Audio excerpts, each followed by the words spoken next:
welcome to Final Fights. I am Mark Hoffmeyer, and joining me is Tom Iron Man Tresimer.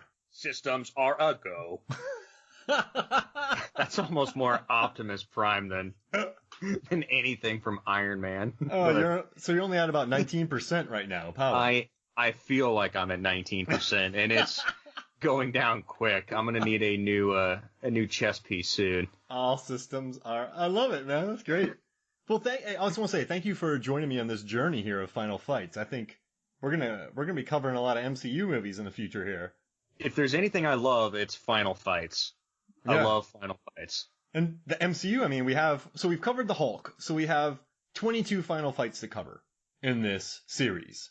That's gonna be, I think it's gonna be fun revisiting these, because while watching this final fight in 2008's Iron Man between Tony Stark and Obadiah Stone, Robert Downey Jr. and Jeff Bridges, with assists from Pepper Potts, Rhodey, and Coulson, you learn okay, this was 2008. This is the success of this movie, 94% tomato meter score, 7.9 IMDb, 585 million worldwide. I saw this in Korea in a sold-out movie theater.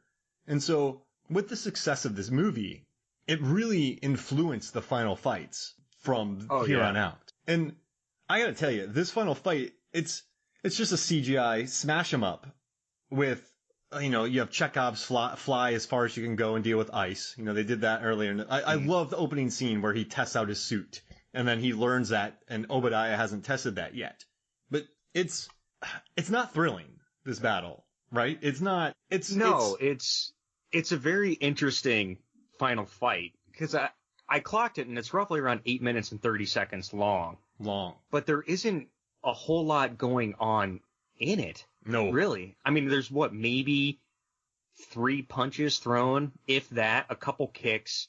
Most of it's Iron Monger throwing Iron Man through random buses and hitting him with motorcycles. And then a rather large portion of it is in them flying up in the air. Yep. And a bear hug. And some flares. And then no guidance missiles and machine guns that he can't hit anything with. I gotta say, the most clumsy part of this fight, and listen, so Iron Man's in my top 5 MCU movies.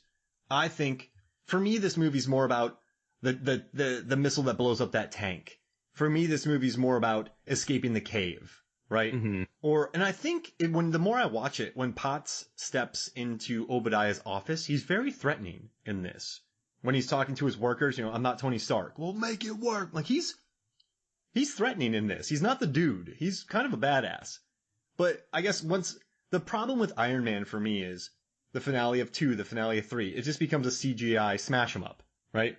And I do like this one more than maybe the other ones, because it's Tony using his intelligence to win, right? Yeah, I've actually got a note on that it exemplifies how creative Stark is when he's fighting, especially when he's overpowered or outgunned. And that's exactly right. It's like Obadiah comes in and he takes Tony's reactor out of his chest. And so Tony's virtually dying, and then he takes it and he powers up his own suit. And so Tony's got to get a backup in him. Yep. And it's Dummy saves his life. Like 20% when he gets it in his chest. Yep. And then it's rapidly going down. It's like 19%. finding that, it's like finding that, you've got a remote control for something and it has 2 AA batteries and one of the AA's is already dead. Mm-hmm. And so then you put the other one in and you don't have much time to do anything with it.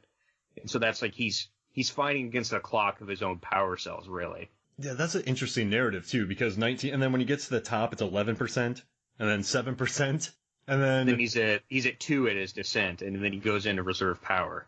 And then it's interesting. Yeah, I mean, I guess story-wise, it's more character-driven. How's that? Than we talked about Rob Roy, and just the I'm gonna say it, the delicious choreography. So a stunt, sword choreography in that. We've talked about the fight in Lethal 1 with the jujitsu, the fight between, those are smash 'em up, break 'em up, smite. This is more just Tony being smart against an overconfident foe. No, that's exactly right. Yeah. Yeah. I guess it's a good way to start the MCU, but when you look back to Thor, and then you go, when you go to Hulk, you have the CGI smash 'em up. And then you go to Iron Man 2, CGI smash 'em up. Then you have Thor against the Destroyer, CGI smash 'em up. Yeah. Then, like Iron Man 3 CGI smash 'em up. I don't think it's gotten to the later ones where you have Star-Lord dancing or the Ant-Man toy train battle that you have. Yeah, they end up getting a little more creative with it again near the, on some of those other movies. Yeah, you're right. But I guess this one, they didn't have that luxury. I mean, it's still an effective fight, but I forgot how much so I forgot pretty much everything about this final fight. I don't know if it was this, you just did a rewatch of this franchise, and so did I. But I always forget this fight. But I guess that's not bad because it's the first one of the MCU. Well, I think in terms of pure cinematic spectacle too, yeah. I mean, it's not listed up there. Probably when you think of probably some of the more memorable ones, especially when they're throwing their budget at those final fights. Mm-hmm. Whereas this one, it's very much more reserved, but it's in line with the rest of the movie too. Yeah, I would say because the movie the set pieces were more being chased by the jets. This movie's all about Iron Man figuring himself out because he's just developing the suit. I would say, but I guess with this fight scene, I mean, the first thing that happens is they get slammed through the building in trucks. They wipe out the trucks. Obadiah does not care about. He was going to kill the family in the car. Yeah, and you have Iron Man saving it, and then she runs him over. That's kind of funny. That is funny. He's got to do a push-up to push the vehicle off of him. He's just getting dragged. That's a good bit. His suit is low on power. He saves a family, then they run him over. And then what's interesting? I guess I've been a little down on this fight, but every second that he's being dragged by that car, it stresses me out because I'm just thinking 18%, 17%, 16%. And it's stressing me out a little bit that knowing that it's draining him after he saved them. So yeah, that did elicit an emotion right there.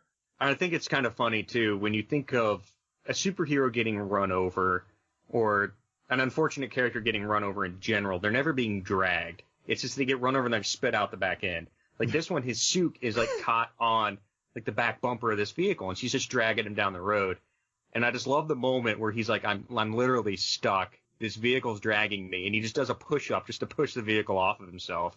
Yeah, that's a good. And then that's he gets a good back gag. to it. That's a good gag, right? That's a good bit of this. I mean, I love when that happens, but then I guess where it kind of he gets run over, then Obadiah Stone kills a motorcyclist, knocks him into a bus, blows it up with a rocket launcher, and then which I love that just shoulder rocket launcher. I want one of those. How do we get that, Tom?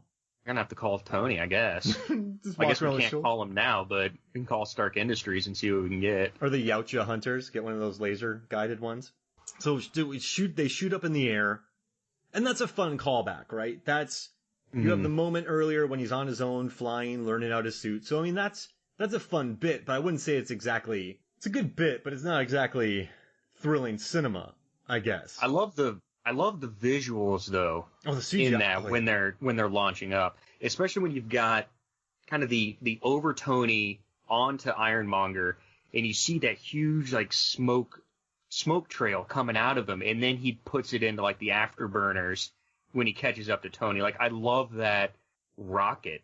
I mean, just that the shot of him turning into a rocket, more or less. I almost think of Apollo 13, and it taking off, and that's just kind of I doubt that's what they were aiming for. But it's these guys are almost trying to get into outer space. Hey boss, he can fly. Yeah, I can see that.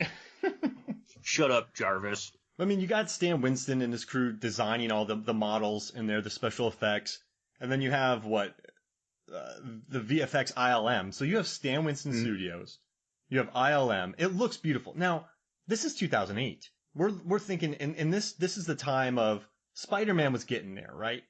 But it's the visual effects weren't quite there yet. I would say this is the biggest step up in regards to visual effects at the time. I mean, this looked beautiful, I would say, in regards to a final fight. And I'm wondering if that's part of the reason that the final fight was also reserved. So it's I think they probably could have gone bigger, but I don't know if it would have been better. Yeah, I mean, the quality's there. I mean, 12 years later, I was looking in awe of this visual effects. And I also appreciated how they kept Pepper busy in it. She saved the day. She blew up the place. Then you have Rhodey helping out. It does keep the players in, it keeps them relevant, I guess. And it does help tell the story, I think. What do you think Ironmonger landed on when he became an icicle? Did he kill some people? He must have. I was thinking about that actually when he knocks him and he's, he says something about like, you got to figure out the freezing problem, hits him and he falls back down. You never see him land. My first thought when we were watching this the other night was like, yeah, dude, he just made an impact crater 30 meters wide in the ground and probably probably killed that car that he tried hitting Tony with earlier. Yeah. Like, definitely some people died on that impact. So Tony took him up in the air and he falls and he probably murders people. Probably. But that's also superheroes learning too, right? He didn't know he could fly, and then he didn't know. So that's another interesting thing. I mean, the superheroes are just learning. And I did some research. You know, Tim Brigby was the aerial stunt coordinator. This is the dude who did all the parachuting and stealth. He did the XXX base jump. This guy, if you look his name up, he's done the who's who of air stunts. So that's some pretty good air. But he wasn't involved in Drop Zone. No, no, he was not. But which we talked about. Listen to our Terminal Velocity and Drop Zone episode on Movies, Films, and Flicks. But yeah, so I mean, Tim Rigby's legit. They brought in Thomas Robinson Harper, who before this worked on Zathura with Favreau. He did Evolution, the stunt coordinator. He did Waterworld. If you look up the Waterworld stunts, every stuntman in the world worked on Waterworld. Holy crap. But then he moved on to do Lone Ranger, Cowboys and Aliens, Iron Man 2, Winter Soldier, all the Guardians of the Galaxy movies. So I mean, also Tim Rigby did Batman vs Superman. He was the stunt coordinator on that. So you got huge names creating this fight. But I guess, I know I'm repeating myself, but it tells a story, I guess, of Tony's smarts. And that's what you want, since this is a Tony-driven story. Mm-hmm.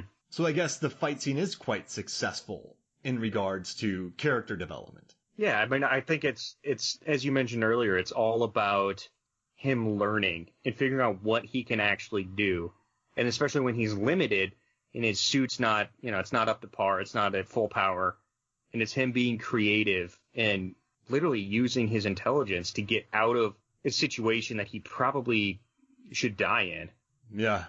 Does it bother you when the villains in the first and second one take themselves out of their suit so that it's available to be killed? You know how Jeff Bridges takes, he's like, I'm going to kill you, and they show him, and then they did that with Rourke, too. Stay in the suit. Well, I think part of the reason he had to open up is because Tony destroyed his guidance system. Which he tells us, too. Yeah. So he jumps up on his back and he says something like, that looks expensive. That looks expensive, yeah, and rips, I guess, the guidance system out of his neck. And so I don't know, I suppose he's forced then to open up his suit to have their sweet one-on-one dialogue and just show Jeff Bridges' bald head more. That line, though, you destroyed my... It's like, ooh, that felt pretty... Did you like that line? A little forced? Yeah, exactly. You're like, oh, brother. And then those flares, did they just blind him? Were they so bright that the suit magnified him and he couldn't see? Is that what the flares did to him? I think so, yeah. I think the flares just messed up his tracking system, because that was also before Tony ripped out the guidance system. Yeah. He's just squeezing him? Yeah, he's giving him a good gentle hug, and he's got to shoot flares into his face. Yeah. So yeah, I guess I just assume it probably messes up his system and he can't see. But I don't know why he just doesn't still continue to bear hug. Instead, his first reaction is to let go.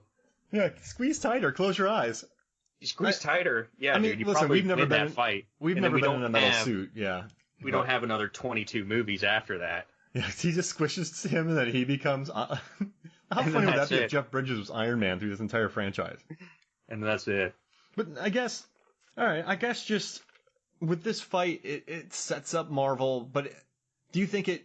Okay, let's look at Spider-Man 1, the final fight, which we've covered on the podcast, was a fist fight, basically, between Green Goblin and Spider-Man.